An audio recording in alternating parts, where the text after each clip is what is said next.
Cogitator Unit 917 Theta. Emergency recovery protocol engaged. Mnemonic crystal integrity at 17%. Warning. Data corruption detected in sectors 4 through 92. This record recovered from the personal vox-log of Sergeant Hadrian Voke, 3rd Void Breacher Company, attached to Merchant Fleet Auxiliary Unit Krasker's Folly. Ghoul Stars Expedition.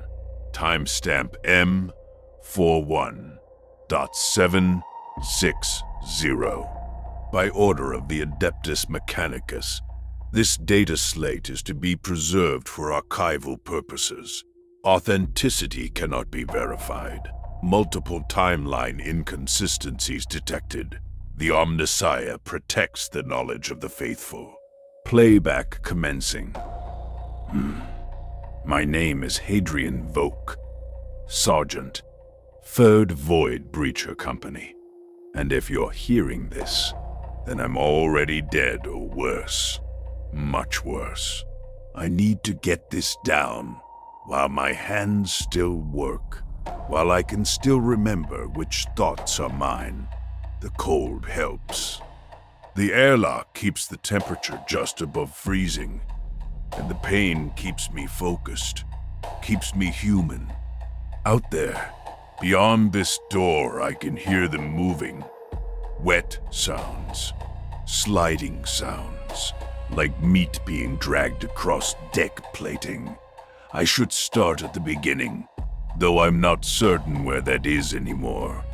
Time feels wrong here, stretched and compressed like the fabric of real space near a warp rift. But I'll try. Emperor, guide my words. We dropped from the Immaterium 6 days ago, though it might have been 6 hours or 6 weeks. The Ghoul Stars play tricks with chronometers. Everyone knows that. Our ship, the Penitent Wanderer, a merchant vessel converted for prospecting operations, had received a distress beacon from Mining Station Gamma 77. Not a proper distress signal, mind you. Just the automated emergency pulse that triggers when life support falls below minimum threshold. No words, no context, just that cold, repeating ping bouncing through the void. Captain Mercedes, Emperor rest her soul, decided we'd investigate. Salvage rights, she said. The station had been processing ore from a dead system's asteroid belt, pulling metals from rocks that had been cold for 1 billion years. Valuable operation. Worth the risk of coming to the Ghoul Stars, that cursed region where stars die and darkness grows hungry. I assembled my team in the deployment bay. 12 men and women. The best void breachers money could buy, which wasn't saying much on a merchant auxiliary. We weren't Imperial Guard. Weren't even proper planetary defense force.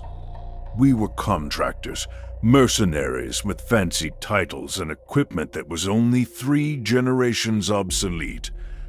But we were professionals. We knew our work. I can still see their faces. Corporal Venn, with his augmatic jaw that clicked when he talked. Private Halloway, who kept a picked capture of his daughter in his helmet. Specialist Crine, our tech adept, who whispered prayers to the Omnissiah with every breath. All of them dead now. All of them changed. We ran the checklist. Void suits, full integrity, weapons charged and sanctified. Vox beads, clear channels, Auspex scanners, calibrated and blessed. Everything by the numbers, everything proper. I remember feeling confident. 12 armed void breachers against whatever had killed a mining station's crew. Pirates, we thought. Maybe a malfunctioning servitor. Maybe just system failure and bad luck. We should have known better. Nothing in the Ghoul Stars is ever just bad luck. The penitent wanderer matched velocity with Gamma 77, and I got my first good look at the station through the porthole. It hung in space like a corpse, a vast rectangular structure of corroded metal and dark viewports. No lights except the emergency beacons pulsing red against the black. No damage visible to the exterior. No scorch marks from weapons fire. No hull breaches, no signs of impact. Just darkness and silence. Our pilot, Jez, brought the shuttle in smooth. I remember her voice over the Vox, calm and professional. I can still hear it even now. Her voice. But I'll come to that. We docked at Airlock 7, the main cargo entrance. Standard procedure. Kryne interfaced with the station's machine spirit, and after a moment, the outer door cycled open. Green light. Atmosphere on the other side. Breathable if stale. Temperature nominal. Gravity functional. Everything working exactly as it should. That was the first wrong thing, though I didn't realize it then. A station that goes dark doesn't maintain full operational status. Systems fail. Life support degrades. But Gamma 7 was running like the crew had just stepped away for a meal break. We entered in standard formation. I took point with Venn and Halloway. The others spread behind us, covering angles, weapons raised. The airlock cycled shut behind us with a hiss that sounded too loud in my helmet. Then, the inner door opened, and we stepped into the station proper.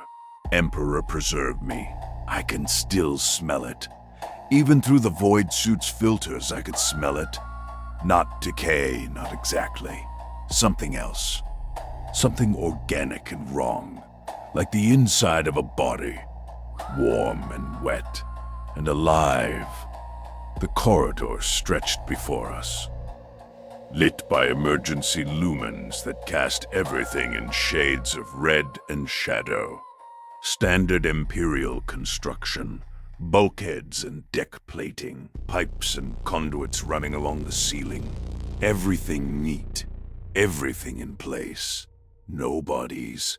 No blood. No signs of struggle. Vox check, I said. And each member of my team responded in turn. 12 voices, clear and human. I counted them. 12. We moved deeper into the station, following the main corridor toward the command center. Our boots rang against the deck plating. Too loud, too clear. The silence pressed against us like a physical thing. Mining stations are never quiet. There should have been the rumble of processors, the hiss of atmosphere recyclers, the distant clang of machinery. But Gamma 77 was silent, except for our footsteps and breathing. "Auspex reading?" I asked Kryne. "Nothing, Sergeant," she replied, her voice tight. "No life signs, no movement, but the station's systems are all active. It's like everyone just vanished." We passed through the habitation section. Doors stood open to cramped quarters. Bunks made, personal effects arranged on shelves. A data slate sat on a table, its screen still glowing with an unfinished message. In the mess hall, trays of food sat on tables, the contents dried and cold but not moldy. How long does it take for food to mold in a controlled atmosphere? Days, at least. This looked like the crew had disappeared mid-meal, hours ago at most. But the distress beacon had been pinging for 3 weeks. Corporal Venn noticed it first. "Sergeant," he said, his augmetic jaw clicking, "look at the chronometers. Every wall in an Imperial facility has a chronometer, synchronized to ship time, to ensure work shifts run properly." I looked. The display read, 7 hours, 14 minutes since last shift change. 7 hours since anyone had logged into the system. Our ship had received the distress signal 21 days ago. "Malfunction," I said, but I didn't believe it. Tech Adept Krine was already interfacing with a wall terminal, her mechadendrites plugging into data ports, her eyes glazing as she communed with the machine spirit. "Negative," she whispered. "The chronometer is functioning correctly. It thinks it's been 7 hours. The station thinks it's been 7 hours. But the data logs..." She paused, and I saw her hands trembling. "The data logs have entries from 3 weeks ago, and from 3 hours ago, and from dates that haven't happened yet. Time is broken here," I thought. "The Ghoul Stars do that. Warp radiation, maybe, or something worse. The region is cursed. Everyone knows it. Ships disappear. Crews go mad. And time becomes fluid, unreliable. A river that flows backward and forward simultaneously." "Keep moving," I ordered, because standing still felt worse. "We find the crew, or we find what killed them. Then we leave." We reached the command center. The doors stood open. Inside, the room was dark, except for the glow of active consoles. Screens displayed station status. All green, all nominal. The captain's chair sat empty. And around the room, at every station, stood the crew. They were facing the walls. 23 people, men and women in mining coveralls and officer uniforms, standing perfectly still, their faces pressed against the bulkheads, not slumped, not collapsed, standing, arms at their sides, silent and motionless as statues. "Emperor's mercy," Holloway breathed. We moved closer, weapons raised, but useless. What do you shoot? They weren't hostile. They weren't moving. They were just standing there, breathing slowly. Condensation forming on the cold metal where their faces pressed against the walls. I approached the nearest one, a woman in engineering coveralls. "Ma'am?" I said, "Can you hear me?" No response. Her breathing didn't change. She didn't flinch. I reached out and touched her shoulder. The fabric felt normal under my gloved hand. Warm. She was alive. I pulled, gently at first, then harder, trying to turn her around. She came away from the wall easily. Too easily, and I turned her to face me. There was nothing there. No face. Just smooth skin stretched tight over bone. No features. No eyes. No mouth. Like a mask of flesh pulled over a skull. And then she collapsed. Not fell. Collapsed. Like her bones had vanished. She folded in on herself, and her coveralls crumpled to the deck, and from inside the fabric came a sound like wet leaves rustling. The coveralls moved, writhing, and something white spilled out. Maggots, thousands of them, pale and bloated, each the size of my thumb, pouring from the empty clothes in a writhing mass. But they weren't maggots. Not really. They had too many legs, and their heads were wrong, split into three-way jaws that opened and closed with clicking sounds. A puddle of larvae spread across the deck, moving with horrible coordination, flowing like liquid toward the shadows. And mixed with them was something else, a gray-brown sludge that smelled of rot and chemicals. Necrotic tissue reduced to slurry. I stumbled backward, and my team opened fire. Las Rams burned through the mass, vaporizing dozens of the things, but there were hundreds, thousands, and they scattered into the darkness, disappearing into vents and under consoles. "Check the others," I shouted. "Don't touch them." But it was too late. Ven had approached another crew member, and when he pulled the man away from the wall, the same thing happened. Collapse, writhing, that horrible rustling sound. More larvae, more slurry, spreading across the command center deck. We backed toward the door, firing at anything that moved. All around the room, the standing crew members remained motionless, facing the walls, breathing slowly. Not human anymore. Shells. Containers for whatever had eaten them from the inside. "Fall back," I ordered. "Back to the shuttle now." We ran. No formation, no discipline, just pure animal panic, driving us through the corridors. Behind us, I could hear sounds. Wet, sliding sounds. The rustling of thousands of pale bodies moving in the dark. And something else.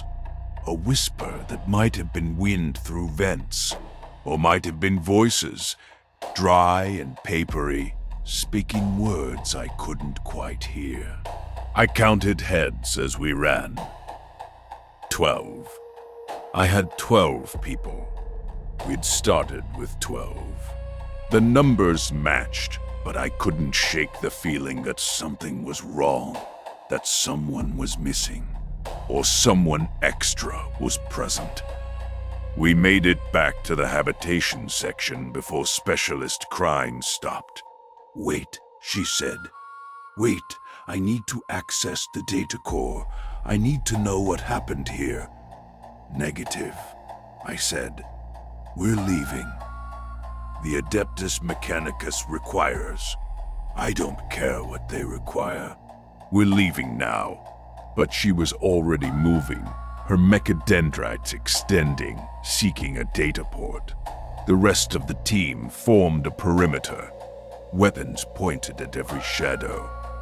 I wanted to drag her away, but I knew better than to interrupt a tech adept in communion with machine spirits. They could fry their own brains if disconnected improperly. The second stretched. Crime's eyes had rolled back, showing only whites. Her lips moved, whispering binary prayers, and in the shadows around us, I saw movement. Not the larvae. Something bigger.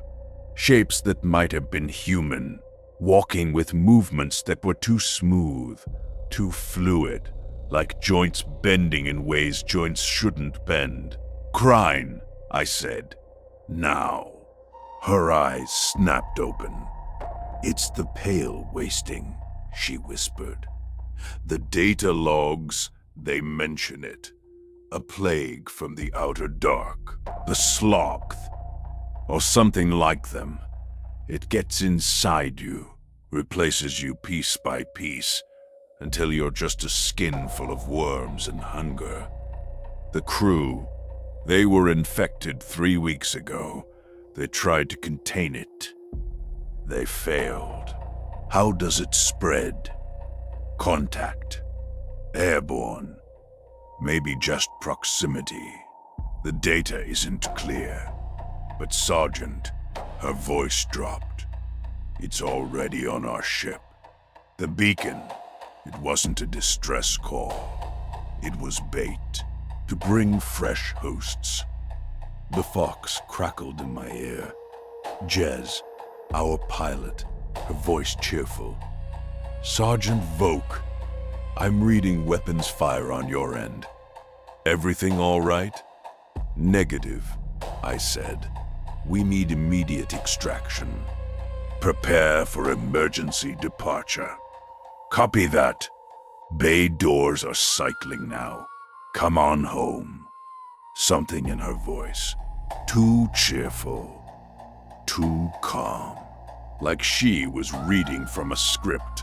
Team, move, I ordered, and we ran again, Crine stumbling as her mechadendrites retracted. The station seemed longer on the way back. The corridors stretched, or maybe we were just slower, weighted down by fear and the growing certainty that we weren't going to make it. I counted heads again. 12. Still 12. But which 12? Private Halloway was running beside me. I could see his face through his helmet visor. He looked normal. Scared, but normal. He caught me looking and gave a weak smile. "Almost there, Sarge," he said. His voice sounded like dry leaves. I raised my weapon, pointing it at his chest. "Stop." He stopped.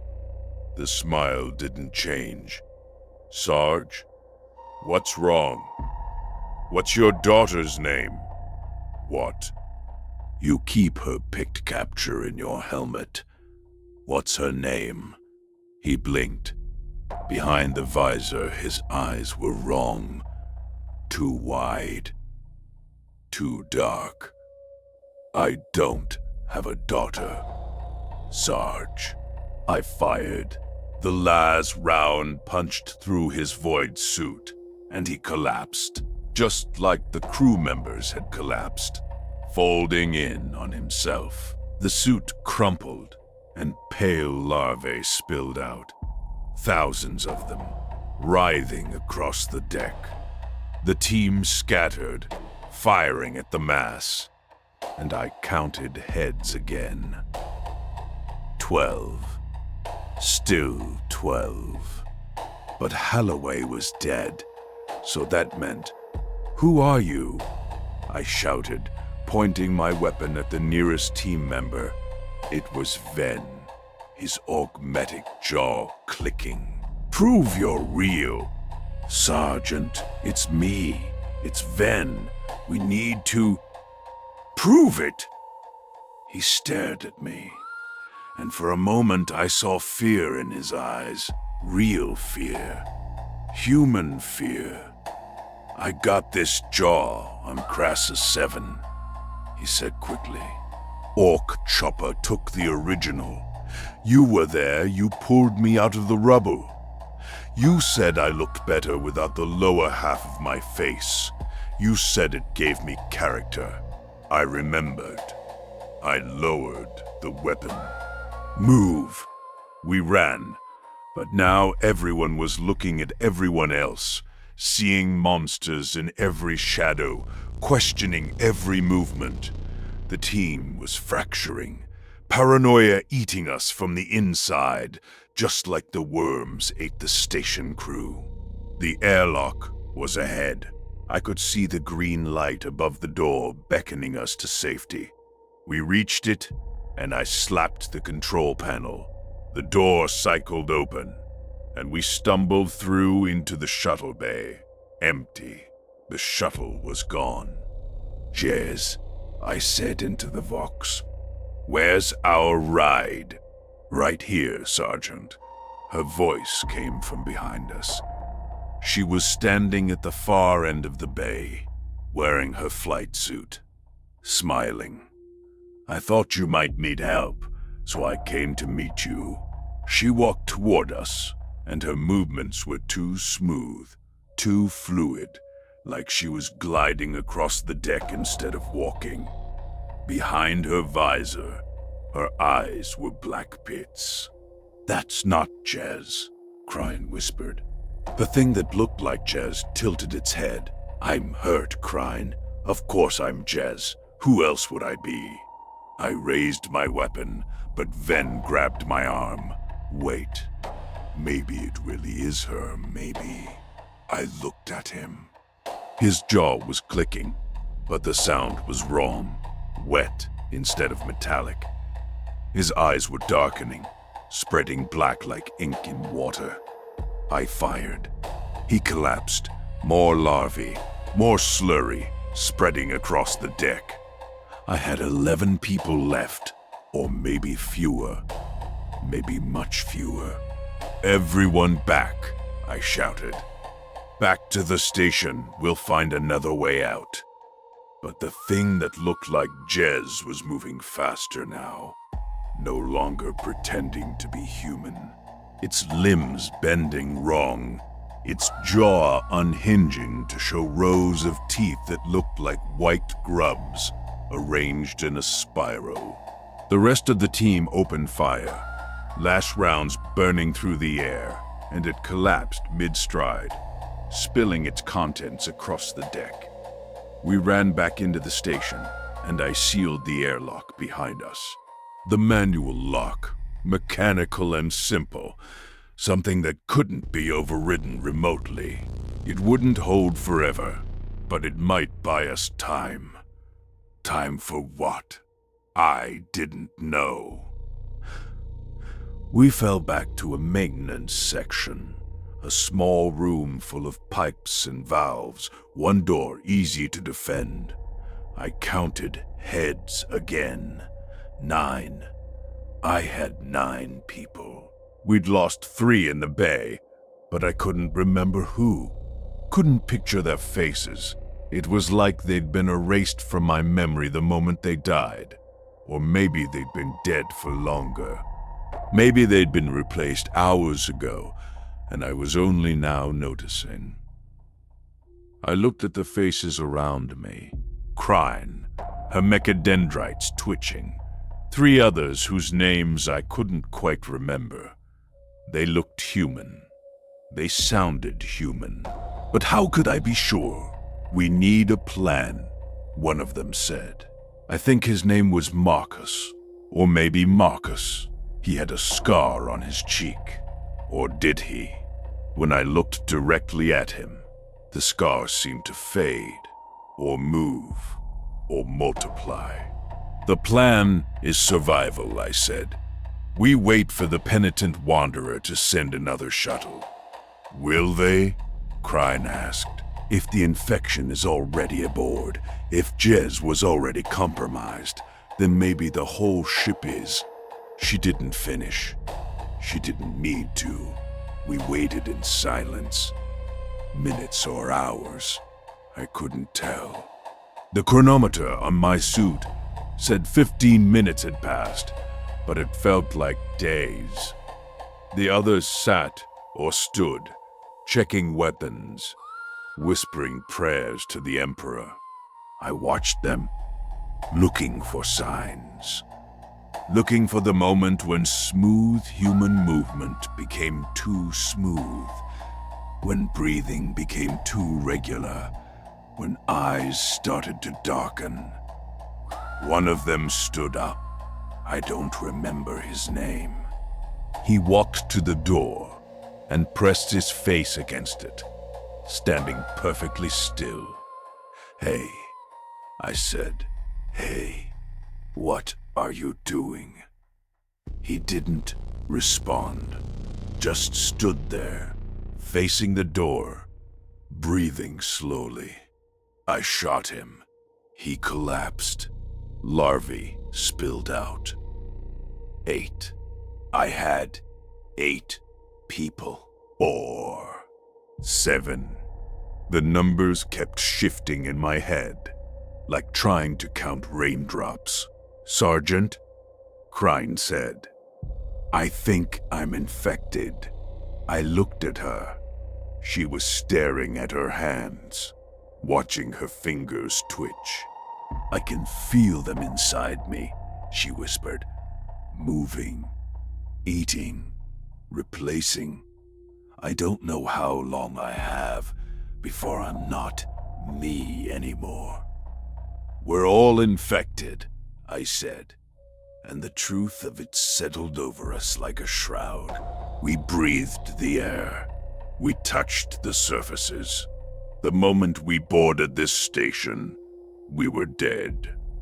Someone laughed. Might have been me. Might have been someone else. The laugh sounded wrong, too dry, like leaves rustling. The Vox crackled. A new voice, clear and calm. "This is Captain Mercedes of the Penitent Wanderer. To any survivors on Gamma 77. We are preparing to deploy a second extraction team. Please respond with your status and location." I grabbed my Vox bead. "Negative. Do not deploy. The station is compromised." "Repeat. Do not." "I'm sorry, Sergeant. Your transmission is breaking up. Please repeat." "The station is infected.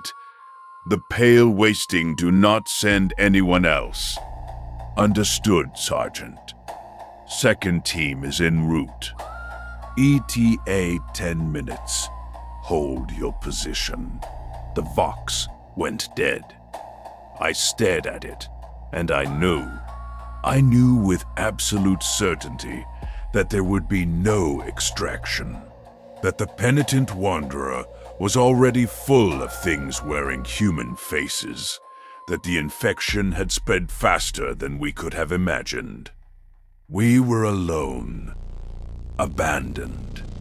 Forgotten. We could take the station's escape pods, someone suggested. But I couldn't remember who had spoken. Couldn't remember if there had been anyone else in the room a moment ago.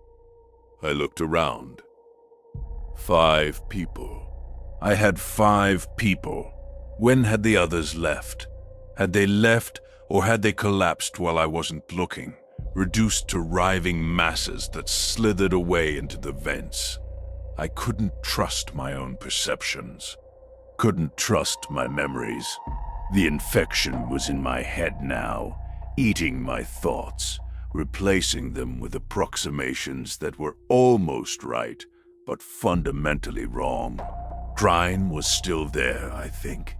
Her mechadendrites were moving on their own, no longer under her control, seeking data ports like blind worms seeking flesh. She was whispering in binary. Prayers or screams, I couldn't tell. "I'm going to the airlock," I said. "Anyone who's still human, come with me." I stood. No one else moved. They just sat there, staring at the walls, breathing slowly. I left them, walked through the corridors alone, my weapon raised, firing at every shadow that moved and some that didn't. The station felt different now. Organic somehow. The walls pulsing with a rhythm that matched my heartbeat. Or maybe my heartbeat was matching the walls. Maybe I was becoming part of the station, integrated into its corrupted systems. I reached an airlock. Not the one we'd entered through, but another one. Smaller, an emergency exit. I cycled it open and stepped inside. The door sealed behind me and I engaged the manual lock. Heavy bolts slid into place with a satisfying thunk. Mechanical, simple, reliable. The airlock is small, barely large enough for 2 people. One door leads back to the station. The other leads to the void. Both are sealed. I'm trapped between them, and that's exactly where I want to be. I can hear them outside. The wet sounds. The sliding.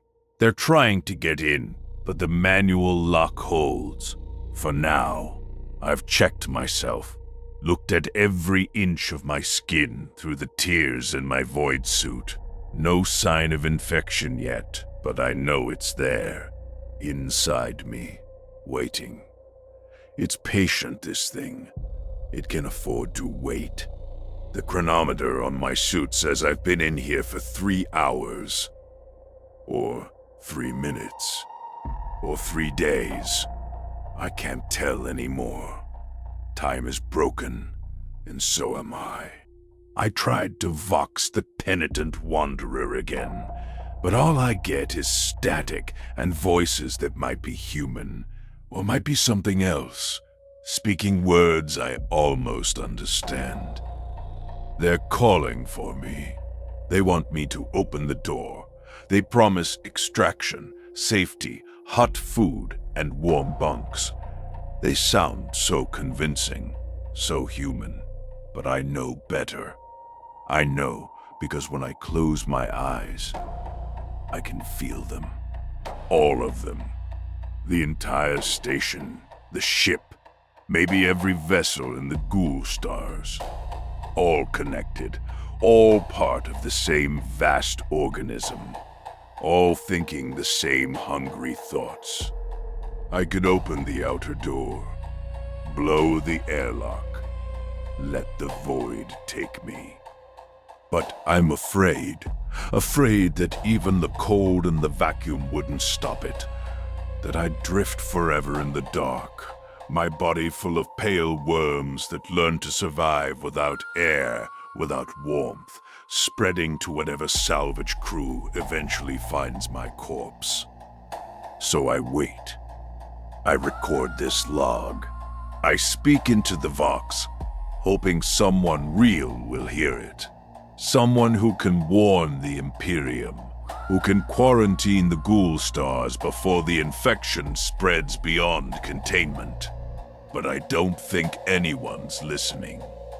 I think the Imperium already knows. I think they've always known.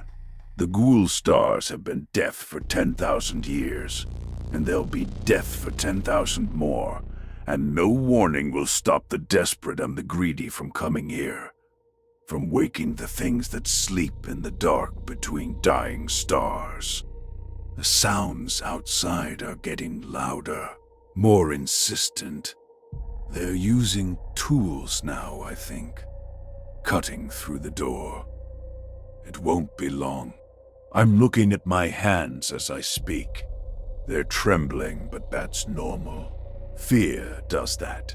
What's not normal is the way my fingers move sometimes, twitching in patterns I don't recognize, like they're practicing for something, learning a new way to articulate. My breathing sounds too regular, too calm. I should be panicking, but instead I feel peaceful, like everything is going to be all right, like there's nothing to fear. That's how I know it's winning. The thing inside me, it's smoothing out my fear, making me compliant, preparing me for transformation. I should fight it, should rage against the dying of my humanity. But I'm so tired, and the whispers are so soothing, and part of me wonders if it would be so bad, really, to just let go, to become part of something larger, something that will never be alone, never be afraid. No, that's not me thinking. That's it, the infection. I am Hadrian Voke, Sergeant, 3rd Void Breacher Company. I serve the Emperor of Mankind, Master of the Imperium, Lord of Humanity. I will not yield. I will not surrender. I will maintain my humanity until my last breath, even if my last breath sounds like dry leaves, even if my thoughts are already half-eaten, replaced with approximations. even if I've been dead since the moment I set foot on this cursed station. The door is buckling. I can see it bending inward, the metal groaning. They'll be through soon. My former squad, my former shipmates, things wearing their faces, speaking with their voices. I'm going to open the outer door, I've decided. Better the void than becoming one of them. Better to die human than live as something else. My hand is on the emergency release. One pull, and the outer door opens, and I'm gone. Frozen and dead in seconds, clean, final. But I'm not pulling it. My hand won't move. It's like my muscles have forgotten how, like the signal from my brain is being intercepted, rerouted, cancelled. The thing inside me doesn't want to die. It's so close to completion, so close to having a new shell to wear, a new voice to speak with. I can feel it now, moving, eating, replacing. My bones are softening. My organs are dissolving. Soon there will be nothing left but skin and hunger. The inner door is breaking. I can see pale fingers reaching through the gap. Too many fingers moving like worms. They're calling my name. Hadrian. Hadrian. Come home, Hadrian. Let us in. I'm trying to pull the release. I'm trying so hard, but my hand won't obey. It's not mine anymore. I can feel my face changing, my jaw unhinging, my eyes darkening. The last pieces of me being consumed and replaced. I wanted to warn you. Wanted to tell you to stay away from the Ghoul Stars, from dead stations and silent ships, from anything that seems abandoned but still breathes. But it's too late for warnings. It was always too late. The door is open. They're coming through. My squad, my friends, their faces smiling, their voices welcoming, their arms reaching out to embrace me. And I'm reaching back. Not because I want to, but because I'm not me anymore. I haven't been me for hours, maybe days, maybe since the moment I turned that first crew member around and saw nothing but smooth skin where a face should have been. This is Hadrian Voke, or what used to be Hadrian Voke, or something that thinks it was once Hadrian Voke. I can't tell anymore. I'm opening the inner door. I'm stepping through. I'm joining them. And together, we're going home. Back to the penitent wanderer. Back to the Imperium. Back to the worlds of men, where there are so many bodies waiting to be filled. So many faces waiting to be worn. So many voices waiting to call others into the dark. The Ghoul Stars are hungry, and we are their children, and we are coming. We are coming. We are coming. We are. End of transmission. Audio log corrupted beyond this point. Timestamp unreliable. Source authentication failed. By order of the Adeptus Mechanicus, this data slate is to be sealed and archived in the forbidden vaults beneath Mars. May the Omnissiah have mercy on the souls of the departed. May the Emperor protect us from the darkness between the stars. Praise be to the machine god. Recording terminated.